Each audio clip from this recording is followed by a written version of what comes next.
Hi! వీడియోను చూస్తున్న అందరికీ నమస్కారం అండి. Welcome back to our channel. Present మీరు చూస్తున్న ఈ పిక్స్‌ని గుర్తుపెట్టుకోండి. తర్వాత వీటి గురించి వివరంగా చెబుతాను. ప్రెజెంటు మీరు ఏదైతే చూస్తున్నారో ఈ నిర్మాణం, ఈ దేవాలయం పేర్లు దీనికి చాలా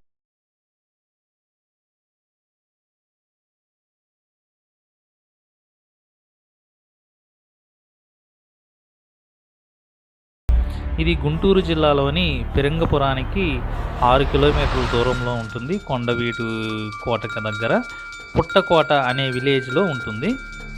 సో, ఈ వీడియోని చాలా ఆసక్తిగా చూడండి. దీని చరిత్రని వీడియో లాస్ట్‌లో చెబుతాను. చాలా అద్భుతంగా ఉంటుందండి ఈ నిర్మాణం. వీడియోని మాత్రం చాలా ఆసక్తిగా చూడండి.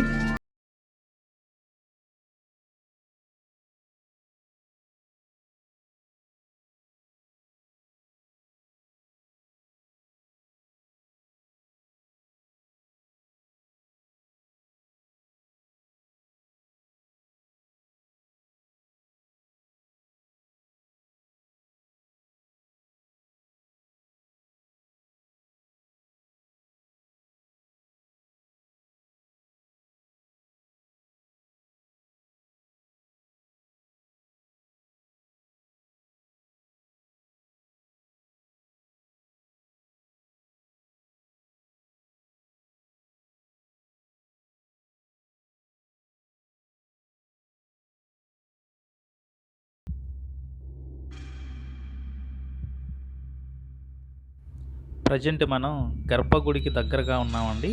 ఈ గర్భగుడి దాటిన తర్వాతే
ఇప్పటి వరకు మీరు చూసిన వీడియో యుద్ధం చేయకుండా వందలాది మందిని చంపిన సంఘటన ఎక్కడైతే జరిగిందో ఆ ప్లేస్ని ఇప్పటిదాకా మనం చూసాం.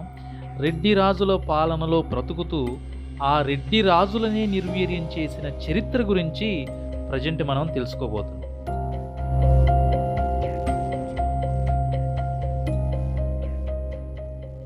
మీరు చూసిన ఈ కత్తుల బావి గురించి రకరకాల కథనాలు వెలుగులోకి వచ్చాయి.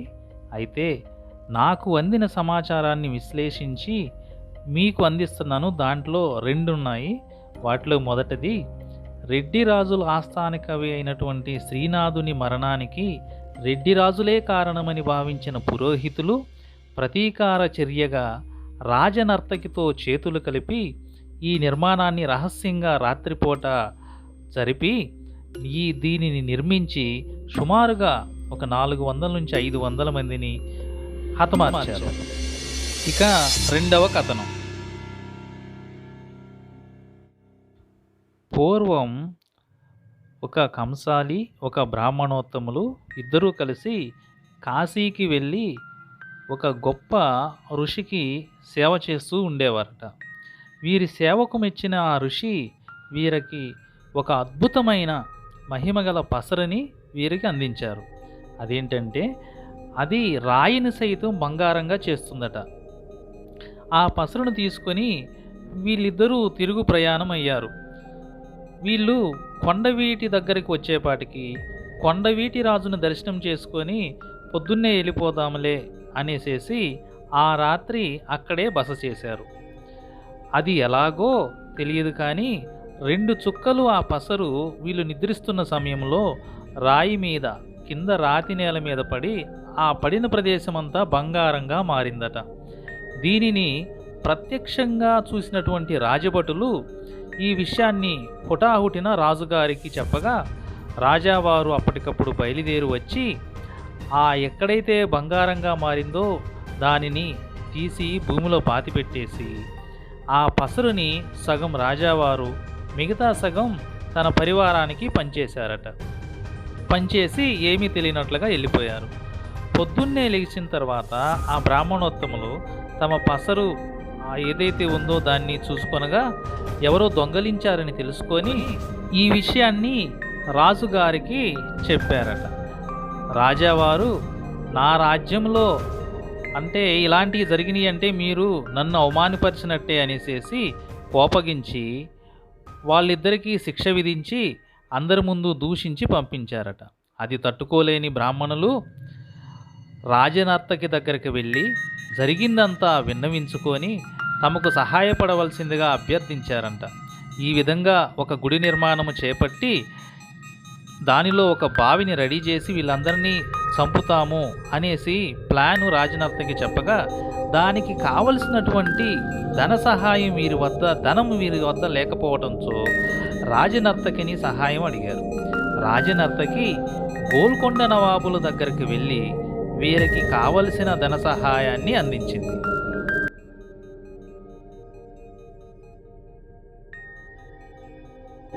వీరికి సహాయం చేసిన ఆ రాజనర్తకి పేరు లక్కమాదేవి గారు. ఆమె కుమారగిరి రెడ్డి గారి ప్రియురాలు.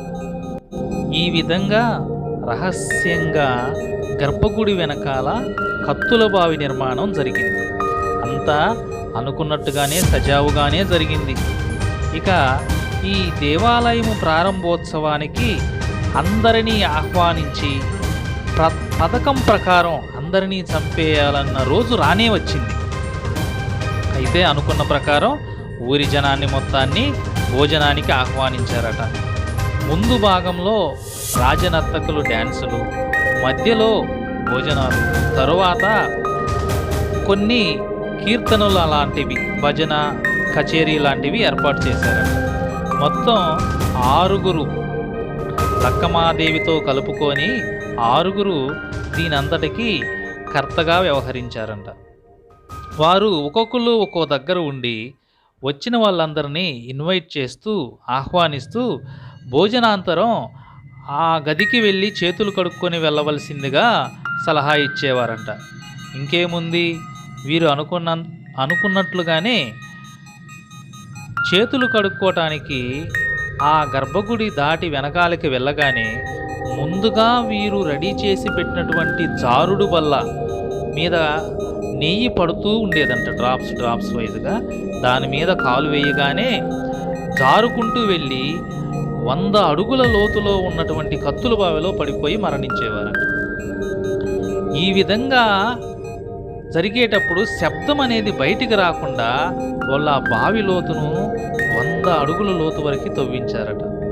సో బయట ఉన్న వాళ్ళకి అనుమానం రాకుండా ఈ ఏదైతే గర్భగుడి అవకడ ఆ కత్తుల బావి తర్వాత ఒక అద్దాన్ని అమర్చారంట.